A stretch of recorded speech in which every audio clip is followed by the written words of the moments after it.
You are listening to Single Smart Female, Romantic Fairy Godmama Edition.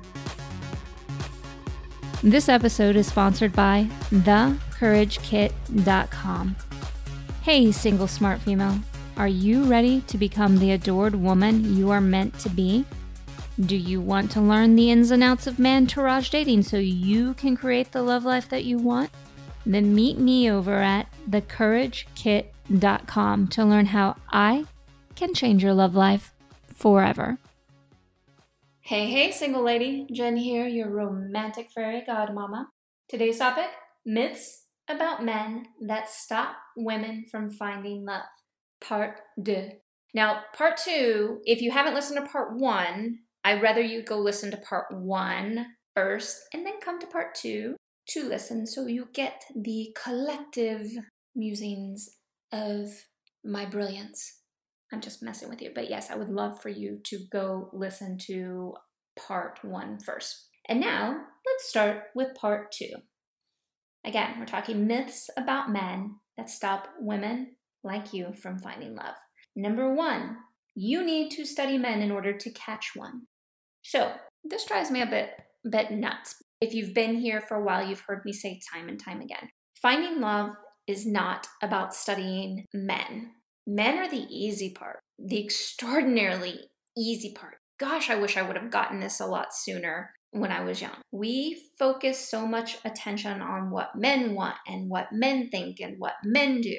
And we even go and pay men to teach us these things. I want you to think about some of the absurdity in that. And I don't mean that in a derogatory way, single lady. I just want you to think about this right now, because essentially what we're doing when we're asking men to teach us how to catch a man, we're also asking them to teach us how to be a woman. And there is not one man out there who can legitimately teach you how to be a woman on your terms, who gets what you want, who knows who your romantic heart is. Now, they might have some great information, but it's all surface stuff.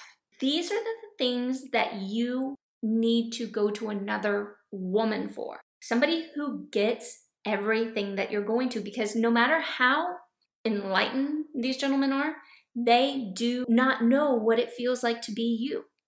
They do not know. They have a snippet possibly of some maybe shared experiences, but it is not the same. The feminine experience is not the same as the male experience. So I want you to stop buying into the notion that you need to buy another book from a man, or you need to study men in order to figure them out in order to get what you want. It's not serving you whatsoever. Now, number 2, and this is a big one for me because I have a lot of personal experience and I've witnessed a lot around it, is the fact that a lot of women think that men cannot be monogamous, that they are just not genetically wired to do so. And I'm going to say some stuff here in a minute that is going to step on a lot of women's toes. And I'm doing it because if I can open you ladies up to the possibilities and what's really going on, it's going to make a world of difference in your love life. So here we are, the myth. Men can't be monogamous. I, by the way, have been cheated on, and I still believe that this is a myth. So for those of you who have been cheated on, I am not trying to hit you with a sledgehammer right now. I just want women to pull away from this myth because it is not true across the board, and it's something that really, the idea of it really sets up relationships in a way that we never truly get to love and be loved and be adored. So I remember hearing this, even though I was cheated on at one point, hearing this years ago. And you hear versions of this because women talk about it a lot.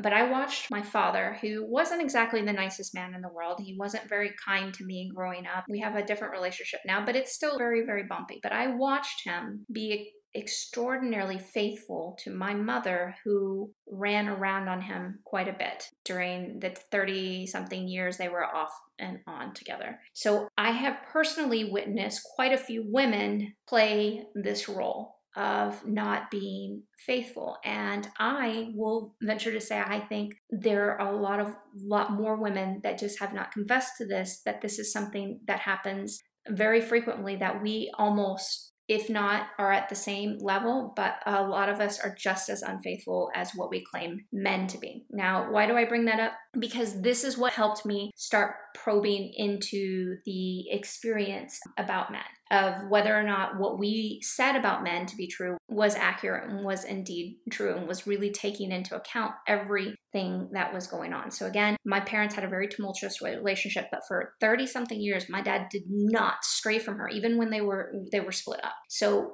the idea, and my dad's not the only one at this, the idea that men cannot be monogamous and faithful or have no desire to because they're genetically just not wired that way is false. It's not true across the board. Now, do you have men who've decided that they don't want to be faithful? Of course. Do you have men that have sex addictions? Of course. Do you have men that are in broken relationships and don't know how to man up and exit them properly and end up doing something like this? Of course. There are women that are doing the same thing, and there are a substantial number of women. So I want to take this idea out of your head, because when we cling to this, then we kind of set ourselves up to fail and to always doubt and trust men. And the only way to start trusting men and to be adored and to step into my world of being an adored woman is starting to believe that the things I'm telling you actually have a possibility in your lives. Because once you decide that they do, then there's no stopping them from coming in. That's extremely important. You get to decide, whether or not you're opening yourself up to a new experience with men. And if you want something amazing, things that I have been talking about throughout this entire podcast, if you've been following me for a while, you know that possibility really starts if you shift your mindset and allow the possibility to come in. Now, there are execution pieces of this. Definitely. There are things I still need to teach you when we work together, such as sweet spot communication, such as putting yourself out there, such as tapping into your vulnerability, such as establishing great boundaries that are based on you, not just based on who I think that you should be in the context of a romantic relationship. You have to learn about who you are and step away from all those preconceived notions we have about men and stop buying into them, because they do not have to be your reality anymore. Let me repeat that. They do not have to be your reality anymore or in the future. So again, you don't need to study men to catch one. And I hate that phrase anyway, catch one. I want you to have a reciprocal, amazing relationship that just heats up over time, and one that you come to your deathbed with and you're like, oh my God, thank you for the opportunity to love you and to be loved by you. And also, really stepping away from the idea that we have to believe all the things that we hear all the time, that men can't be faithful, that men can't be this, that men aren't just wired for this. Truthfully, we're all wired for whatever we want to be wired for. Okay, now next one, number 3. Oh, this one's fun too. I love hearing, you can say, I've heard this quite a bit, he wants a freak in the sheets and a lady in the streets, or the way to a man's heart is through his stomach. I'm going to start with the freak in the sheets ones, because I want to talk specifically about sex. But the idea here, the big idea is there's no one way that a man is attracted to a woman. So this is all crap, but let's focus on the freak in the sheets one. This one aggravates me a little because I'm not a porn star in the bedroom. I'm not. And men actually fall in love with you outside of the bedroom. The bedroom is the cherry on top. So you could be as classy as you want to be outside of the bedroom, but if you're boring as fuck outside of the bedroom, long-term love is a lot less likely, because how much fun you're having outside of the bedroom really dictates chemistry long-term. So let's say, for instance, chemistry, our biological chemistry to each other, it ebbs and flows at times. When you're really frustrated with somebody, you might be so pissed off at him that you look at him and he just repulses you momentarily. Well, the fastest way back to the insane chemistry that you had at the beginning is actually through the time you spend together, like the connection you have with having a good time with each other and having fun and humor, things like that. It's really important. That's the quickest way to the turn on again. And if he doesn't have that with you, this whole notion of lady in the streets, freak in the sheets, fuck that shit. Fuck that shit. There's no realness to it. Men, well, the ones that we want to attract, ladies, like real. They like substance, and they like grit, and they like the juxtaposition of, you know, your messiness plus your classiness, all of that mixed together. You don't have to pretend to be somebody that you're not, but you do need to let pieces of you out to play in front of him that he hasn't seen. Because again, he is going to fall in love with you outside of the bedroom. Bedroom, cherry on top. You be a freak in the bedroom if you want, but I don't want you thinking that you have to be some fucking porn star in order for a man to fall in love with you, because that is bullshit. Absolute bullshit. Okay, final one.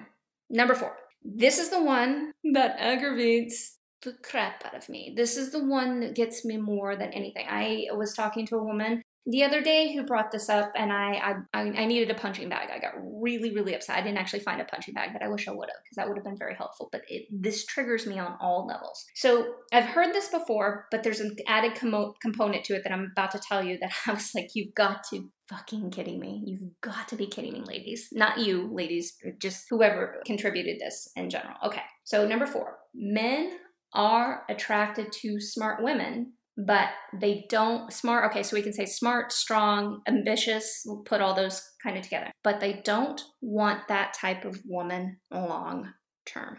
Let me take a deep breath. Ouch. So am I not talking to smart, ambitious women out there? I want you to see the flaw in this theory, and it is indeed a theory. It is not a fact. I want to make that very clear. I've heard a lot of smart, ambitious women say this. And it's basically them telling themselves that the love life that they want on their terms does not exist, that is not impossible, which sets them up to settle or not connect romantically. The other piece of this that I was telling you about just a second ago, that the woman I was talking to on the phone where I almost came unhinged, she was telling me that she had been told or had been shown that there are actually studies confirming this. And as much as I like to give credit to science for all the amazing discoveries and things like that, I think science has fallen tremendously short here. And science hasn't accounted for so much when it comes to this. And it angers me to no end that science is willing to tell you women that that's what you have to do. If you have to choose between ambition and love.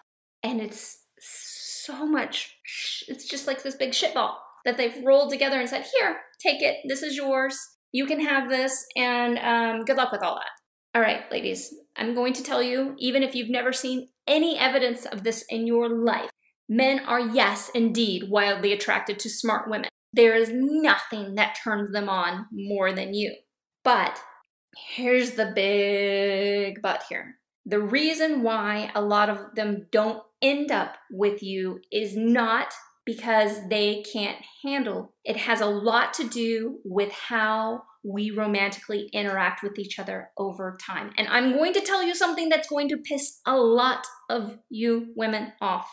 A lot of it has to do with how we specifically interact with them and how we tear them apart over time with how critical we are. Because let's be honest, when you're ambitious, when you're smart, you fault find a lot. That's kind of one of our genetic makeups. So we fault find. We look for, what's he not doing right? What's this? What's that? How did he not say this right? Did he not do this right? Did he? And we go on and on. And this is not just the only way.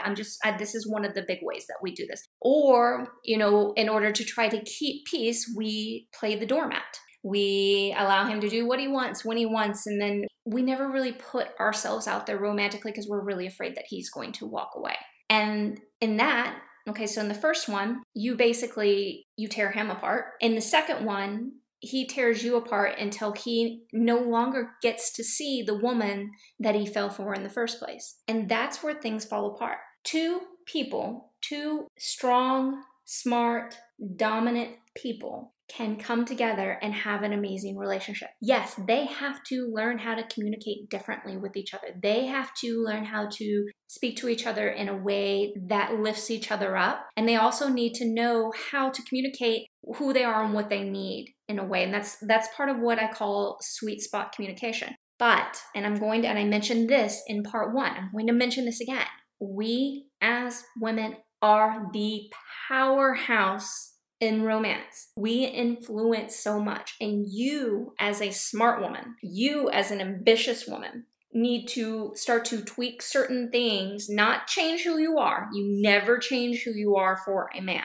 Okay, but you need to tweak certain interactions. You need to learn how to negotiate your boundaries. You need to learn how to establish boundaries. You need to learn how to communicate with him so he knows who you are and how to adore you. If you never give him a clue on how to do that, except for maybe just when you finally get so pissed that you just can't take it anymore and just start yelling at him, then you have set him up to never win with you. And that's the hardcore, honest truth. And I know that's really harsh for a lot of us women because this is exactly what I did in all of my previous relationships. It was the biggest smack in the face, kick in the gut that I could have experienced, that I had to own the fact there was a lot of things that I did that set men up to fail with me. And I had to own the fact that yes, men can study women, they can do things for women, they can do everything right. And unless a woman starts to understand her power and how to set him up to win with her, the relationship's going to fail because she is that powerful, which is why I work with women, which is why I want to work with you, because I know if I can help you navigate this part without losing who you are, you can create whatever you want romantically. He, on the other hand, can only go so far. He doesn't have your romantic power. I don't care how amazing he is. He does not have the power that you possess in the romantic realm. That's just the way it is. That's the way it will always be. And so all of these other pieces that we were talking about, studying men, these myths about being a freak in the sheets, lady in the streets, and men only being attracted to strong women but don't want one long term, they're all myths. They're all myths. And as you start to disconnect from all of these myths and all the myths in part one, you're going to see how the possibilities in your love life are endless. You're going to see how having an amazing love life actually plays into the other pieces of your life and lets you live louder and bigger and more romantically unapologetic than you ever considered. And what we're really looking for, ladies, is the opportunity to feel alive in a romantic context. That's what we take from this world, is to know that we can connect with a human being in a way we never imagined possible and not go through life just feeling like it's just one little pattern after another. It's one little boring incident after another, that, we're actually opening up to bigger possibilities of feeling and knowing and being and doing and experiencing. That's what it means to be an adored woman. That's what it means to set men up to win with you, so that all these really strong men that are wildly attracted to you, they can't stop thinking about you. They can't imagine a life without you, because you are the most seductive piece in this world. There isn't anything that is more powerful than you when you're in touch with all these pieces of yourself to him. Nothing. Absolutely nothing. Thank you, Lover Girl, for joining me on this Romantic Fairy Godmama edition of Single Smart Female. Don't forget to text this episode to all of your single smart girlfriends, as well as visit me at singlesmartfemale.com. I'll talk to you next time, and here's to you having everything you want in life and love. This episode is sponsored by thecouragekit.com. Hey, single smart female, are you ready to become the adored woman you are meant to be? Do you want to learn the ins and outs of man-tourage dating so you can create the love life that you want? Then meet me over at thecouragekit.com to learn how I can change your love life forever.